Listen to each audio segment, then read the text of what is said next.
Okay guys, isa na muling mapagpalang umaga, tanghali, gabi po sa inyo lahat. Sana po ang lahat ay nasa mabuting kalagayan at ligtas po sa anumang kapahamakan. Sana po kayo dako ng mundo naroon. Ako pumuli ang inyong lingkod, Maestro 21 TV. At sa ating video ngayong araw na ito mga kalingap ay pag-usapan po nga natin itong naging komento po.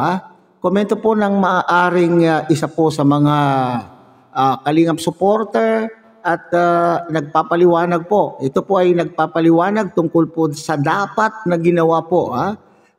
Dapat na ginawa po ni Yang Mi doon sa kanya pong mga nasasakupan.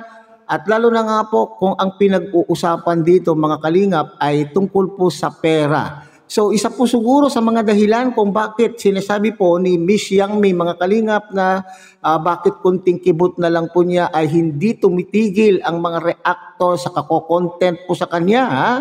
Yun po yung kanya pong kinu-question na bakit daw po ay pinagkakakitaan po siya dahil kunting gawain lang po niya, kunting kibot lang po niya ay nakathumbnail na po lahat, nakathumbnail na po siya kaagad-agad sa mga channel po ng mga reactors. Hindi natin po masisisi mga kalingap ang ating pong mga reactors kasi mayroon po talagang mga issue na hindi pa po nabibigyan po ng kalinawan o hindi pa naipapaliwanag po nitong si Miss Yang Mi lalo na po sa usaping pera. Hindi lamang po ang mga reactors po ang naghahanap. Bagamat walang mga ambagang mga reactors pero damay din po kasi dito mga kalingap ang kalingap community at sa bagay na ito ay alam po natin na ito po ay ikasisira po ng kalingap community kung may mga ganitong tao pala na may mga taong o may organisasyon na binuo upang sa ganun ay sumuporta sa ating mga love team, sumuporta sa programa ng kalingap pero ano po ang nangyayari parang lumalabas mga kalingap na may mga grupo na pinagkakakitaan. Diyos Maria Santissima. Na pinagkakakitaan po ang kalingap lalo na po sa ating mga love team at mga kalingap angel. Kaya po siguro gustong gusto po nila na sila po ay magtatag ng kani-kanila pong team upang sa ganon ay gagamitin upang sila po ay magkapera. Okay? So itong akusasyon na ito or allegation na ito mga kalingap ay hindi lamang po mula po sa inyong lingkod, kundi ito po ay obserbasyon. Obserbasyon po ng mga ilan pong mga kalingap, solid supporters at mga love team supporters na binuo po ni Miss Yang Mi. Kaya tuloy ay patuloy pa rin pong tinutuligsa. Patuloy pa rin pong pinapansin itong si Miss Yang Mi nang dahil sa hindi maipaliwanag na mga issue na kanya pong iniwanan. So ngayon naman po ay may bago na naman po siyang sinusuportahan. Kaya tuloy. Bunsod nito mga kalingap ay nagkakagulo ang mga sponsors at sigaw po nila ay transparency. Yun lang po naman po yung kagustuhan po ng mga naging kasama po niya at mga naging sponsor. At itong issue na ito mga kalingap ay mula po, ay nakuha po natin, itong komentong ito ay nakuha po natin kay Marsano TV. So gagamitin muna natin mga kalingap yung maikling video na gawa po o likha po ni Marsano TV. So yan po yung ating pinakapaksa ngayong araw na ito mga kalingap. Pero bago po yan, tayo muna po ay magbibigay po guys sa ama at founder po ng Kalingap, Kuya Bahal Santos Matubang. At tangkilikin po natin ating na vlog, Kalingap Rob. At kung bagong silip lang po kayo, bagong dating lang po kayo sa ating munting channel, sana po ay inyo rin pong tangkilikin ang munting channel nito sa pamamagitan po ng pagbibigay nyo ng like, share, and subscribe. At tuloy pindutin na rin po ang notification bell. At nang sa ganon tayo pa rin po ay magkita-kita at magsama-sama sa susunod pa pong mga reaction videos na ating gagawin. Likewise, mega load shout out sa ating mga kasamaan po dyan sa Karepa, Kalingap Reactor Partners sa pamumuno po yan siyempre ng ating presidente Javier De Leon aka Birador. At wag din po natin kakaligtaan na suportahan mga kalingap ang ating mga kalingap charity vloggers, Kalingap Partners, lalong-lalo na po yung mga nariyan sa iba't ibang kalingap landing pad na mayroon po tayo sa ating bansa. Pag-away, focus na tayo sa issue. So, basahin natin to. Si Ma'am Teresita Castro, sabi niya, opinion ko lang kuya, umawak din ako ng pera sa school namin po. 10 years ako, treasurer ng school, mga anak ko.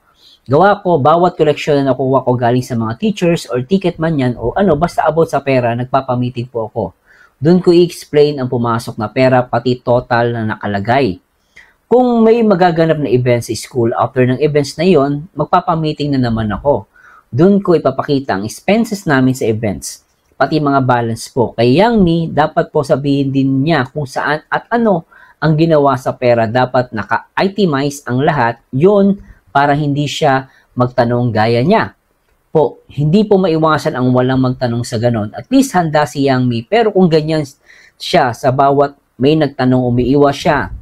Ibang usapan na yan. Guess nyo guys, pumasok si Yami sa Kalingap, nagkagulo ng mga sponsor. Paliwanag lang siguro gusto ng sponsor. Yang Mi, hindi ako basher. Yang Mi ha, maliwanag pa sa sinag ng buwan, ikaw ang may pagkukulang, Yang Mi. So yun po yung sinasabi niya rito. At maraming salamat kay Ma'am Teresita. No? At yan po, real talk yan. No? So at, yan mga Kalingap, napakinggan po ninyo, nabasa po ninyo ang komento po ng naturang nagkomento. Ha? Ito po sabihin na naman po nila, sasagot na naman po nila mga Kalingap, bakit? Hanap kayo ng hanap na wala naman po kayong mga ambag. Madalas po natin napapakinggan mga Kalingap. Okay? Kung tayo ay sumusubaybay, kung tayo po ay mga solid supporter ng Kalingap, nasusubaybayan po natin ang mga takbo ng mga sitwasyon. Nasusundan po natin yung takbo ng mga kilos ng mga bawat kasapi ng or mga Kalingap partners na nandito po sa loob ng Kalingap. At lalo na po itong si Miss Yang Mi na maraming ikinakabit na issue. Ngayon naman po ay latest na issue po sa kanya yung pag-alis di umano ng at kanya pong mga nabuong mga sponsor na sinasabi na wala po silang hangad kundi tumulong lamang pero sila pa po ang nababalahura. Okay, pero hindi po yan yung pinakapaksa po natin. Puntahan po natin itong komento po. Ako po ay sumasang-ayon dito po sa komentong ito mga Kalingap. At bago po tayo magpatuloy pala mga Kalingap ay kung ano man po ang sasabihin ko dito ay akin pong paniniwala, aking opinion po lamang. Opinion po natin base sa ating pong mga napapanood, base rin po sa mga nababasa po natin mga komento ng mga taong nag-iisip o mga taong medyo napapaisip kung nasaan ang mga perang inambag at naipinadaan po kay Miss Yang Mi. Alam nyo, ang isang organisasyon ay nagiging magulo, lalo na po kung ang pinag-uusapan po ay pera. So kinakailangan po kapag ang isang organisasyon ay mayroon pong involved na pera o may collection. Okay, di ba ito ring ay naging issue po doon, bakit nangongolekta? Bakit po nangongolekta mula po sa mga sponsor o mga kasamahan po niya? Sa bagay, sa puntong yan mga Kalingap ay wala naman po sigurong masama kung ang kanila pong intention ay maganda. Pero kinakailangan ang lahat po na pumasok, lahat po na kontribusyon ng bawat nag-ambag, ng bawat membro na kinuhanan ay dapat malinaw po kung saan dadalhin, kung saan gagastusin, at magkano ang kabuuan na likom. Doon po tayo minsan nagkakamali mga Kalingap, lalo na po kung pera nga ang pinag-uusapan. So sa lahat ng organisasyon, dapat maging matapat kung sino po yung tagahawak po ng pera. Mayroon na rin po tayong mga nagawang content tungkol po dito na dapat ay malinaw sa mga members na kinukolektahan kung ano ang intensyon, bakit po sila nag-aambag. Pagkatapos po niyan ay i-disclose kung magkano po yung perang nakolekta. At pagkatapos, kapag may event, sabi po dyan sa nagkomento mga Kalingap, kapag may events, ay itemize, naka-itemize kung ano ang pinagkakagastusan at magkano ang naging kabuoang gastos at magkano ang natitirang pera na na natira doon sa nalikom. Okay? So yun po yung dapat yung matagal na ginawa daw po nitong si Miss Yang Mi. Pero ipinagkikibit balikat lamang po kapag may mga nagtatanong, kaya nagkakagulo. Kasi kapag may nagtatanong ay hindi pinapaliwanagan. So ito na siguro ay isang panawagan na sana ay makinig.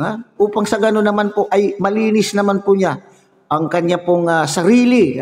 Kasi hanggang ngayon mga kalingap, hanggat hindi malinaw po ang mga issue, ay may ikinakabit at may ikinakabit. Kaya nga maraming mga nagko-komentong nababasa ko dyan mga kalingap ay sinasabing kumita.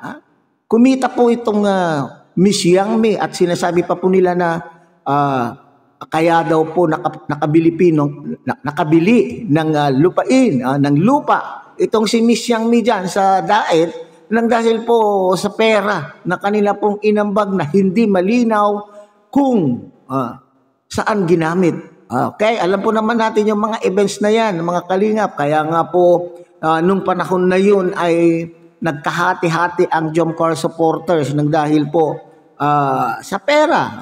Dahil po hindi po na nila nagustuhan yung pamumuno po ng kanilang founder. Dahil siguro mga kalingap ay dahil po sa issue na hindi maipaliwanag kung nasaan. So ito po yung kanila pong kahilingan na kapag mayroon pong events, ay yun nga, i-itemize kung anong nagastos, magkano ang nagastos, minus doon sa kabuuang na kolekta, at kung mayroon pa bang natitira. So kasi itong mga pera na ito ay public funds po ito mga kalingap. Ito ay hindi pera ng iisang tao lamang unless kung itong perang ito ay kung kliniklaim po ni Miss Yang Mi na ang perang ito ay may ambag din po siya. Okay, alam po natin yan, may ambag siyempre. Pero kung siya po ay solo sponsor sa isang event, so pwede na po sigurong hindi natin na po hahanapin kasi siya lang po ang nag-sponsor. Kaya nga tuloy, nababansagan po siyang hindi sponsor, kundi collector. Di ba sinasabi, hindi naman po sponsor daw itong si Miss Yang Mi bagkos. Siya po daw ay isang collector lamang. So dapat ipaliwanag kung ganito po ang mga komento na nababasa po ni Miss Yang Mi na tungkol po sa kaperahan na pinagkakitaan po niya ang Kalingap, pinagkakitaan po niya yung team na kanya pong binuo, dapat ipaliwanag po niya mga Kalingap. Kasi matagal na po itong issue. Matagal na pong issue na hindi namamatay-matay ang issue ito kasi nakahanging, naiwan po sa ere yung mga taong naghahanap, lalo na nga po itong mga lehitimong nag-ambag sa mga kaperahan na dumaan po sa kamay ni Miss Yang Mi. Okay? So hanggang dito na lamang po tayo mga Kalingap. Muli tangkilikin po natin Kuya Bas Santos Matubang, Ate Edna Vlog, Kalingap Rab, at muli pinapakiusapan po kayo na sana po ay inyo rin pong tangkilikin ang munting channel ito sa pamamagitan po ng pagbibigay niyo po ng like, share, and subscribe, at tuloy pindutin na rin po ang notification bell at nang sa ganon tayo pa rin po ay magkita-kita at magsama-sama sa susunod pa pong mga reaction videos na ating gagawin. Muli isang mapagpalang umaga, tanghali, gabi po sa inyo lahat. Mabuhay po kayo at God bless everyone.